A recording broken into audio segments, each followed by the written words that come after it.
Hello 10th class. हमारा topic चल रहा है रिप्रोडक्शन और इसमें हम बायोलॉजी से ये लेसन है और इसमें हमने रिप्रोडक्शन क्या है ये पढ़ा और उसके बाद इसके टाइप्स पढ़े थे, एसेक्सुअल एंड सेक्सुअल रिप्रोडक्शन। अब हम लेने जा रहे हैं सेक्सुअल रिप्रोडक्शन क्या होता है।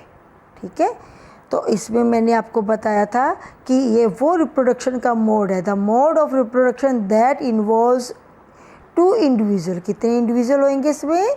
दो लोग होंगे, one is male and other is female, और दोनों क्या बनाएंगे? सेक्स सेल बनाएंगे या जिसको हम गैमीट बोलते हैं वो बनाएंगे।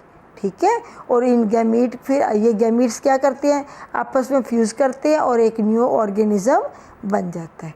The mode of reproduction that involves two individual, one male and one female, they produce sex cells और gametes which fuse to form a new organism।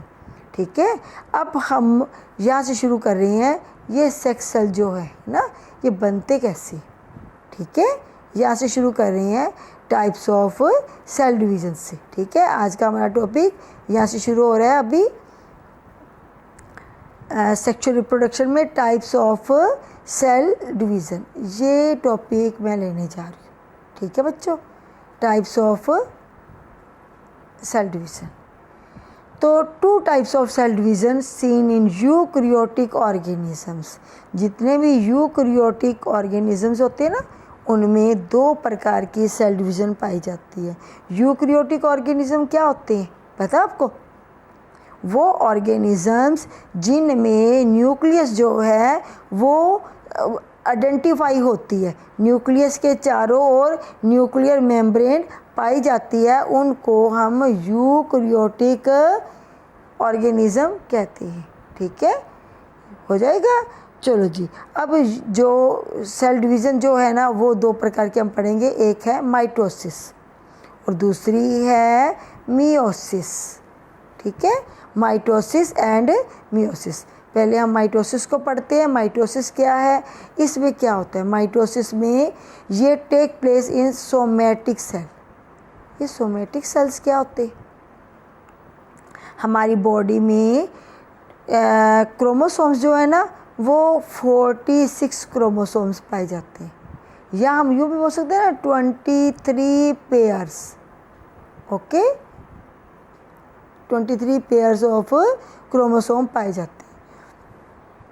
इन 23 में से 22 पेयर्स क्रोमोसेल्स जो होते हैं, क्रोमोसोम्स जो होते हैं ना, वो सोमैटिक सेल्स बनाते हैं।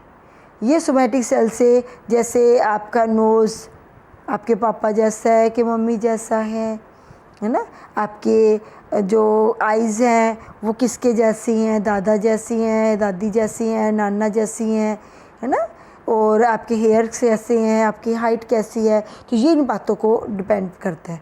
तो जो माइटोसिस है ना बेटा, वो माइटोसिस जो है वो सोमैटिक सेल्स में पाई जाती है। दूसरा, ये करती क्या है यहाँ पे?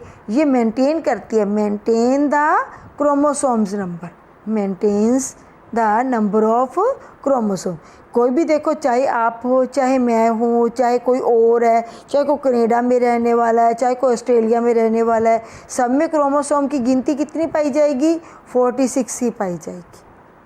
ठीक है, ह्यूमन बीइंग में 46 क्रोमोसोम्स पाए जाते हैं। तो ये माइटोसिस जो है वो मेंटेन करती है किसको? नंबर ऑफ क्रोमोसोम्स को मेंटेन करती है।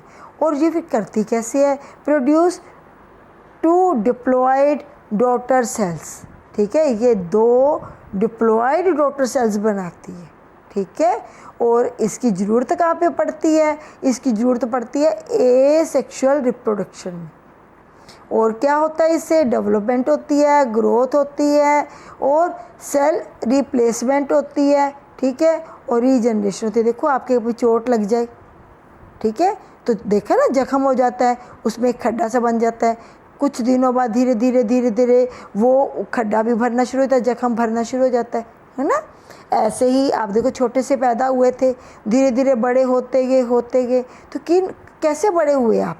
ठीक है, तो इस माइटोसिस के कारण बड़े हुए किसके कारण बड़े हुए?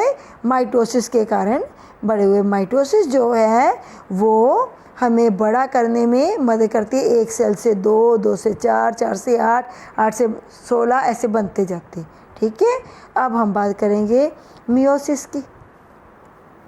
ठीक है, मियोसिस क्या होती है? मियोसिस सेल डिवीज़न का वो पार्ट है जो सोमैटिक सेल्स में नहीं, अब सेक्स सेल में पाया जाता है।